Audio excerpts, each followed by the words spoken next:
All right, Monday, December 5th. It's Hour of Code Week. So today it's all about the Hour of Code.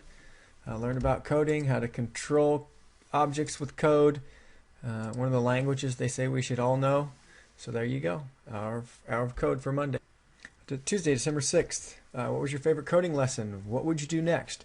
Wanted to make sure that you understand that there are more resources available to you. Even though we don't code heavily in school, some people think we should. You can continue on with your personal interests as far as you want to go. Code.org is a great place to start. If you want some other ideas, I've got them. We're going to take it's another cell exam, the science misconceptions. We're going to do the post-test, compare it to the initial test, and see how we do compare to the nation. And then we're going to introduce you to the pathogens unit. And to do that, there's a slideshow for you to take some notes on as we go through. And there are the instructions to do that. And this is kind of where we're going. We want you to understand, how we classify death and relate it to disease, and then specifically infectious diseases, and during the next 2 weeks. Wednesday, December 7th, Pearl Harbor Day. Go to Classroom, take a look at number 12, and all of the outcomes we have for this unit include accurate information about disease, how humans affect disease, and disease affects humans, and we'll be investigating and predicting. And this number 12 that I had you start out with, you can kind of see where we're going. We're going to be doing some research. You're going to collaborate together as a class, and then you're going to create a Canva graphic of predictions for the future. So yesterday we started our pathogen unit.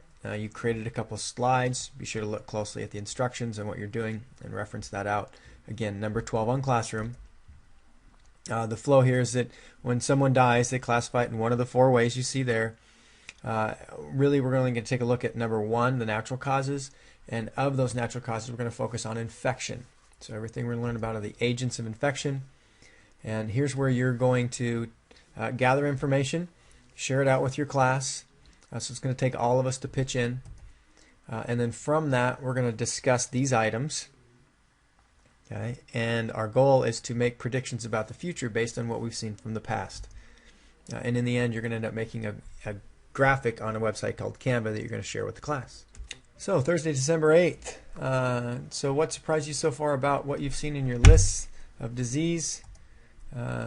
Still knowing and understanding and doing all the things related to disease. And we're still in our pathogens unit. We're going to give you a chance to come together as a class, again, discuss what you're seeing, and then send you out to Canva to make a simple graphic that will show what you think are going to be the causes of death and disease in 2050. All right? So here's a review. We started with our pathogens unit and our slides, working up to gathering information about disease and making our predictions. And you should really be working heavily on making that Canva graphic so it's ready for Monday. Turns out tomorrow, snow day, looks like. Okay. And there's your Canva instructions in case you missed them.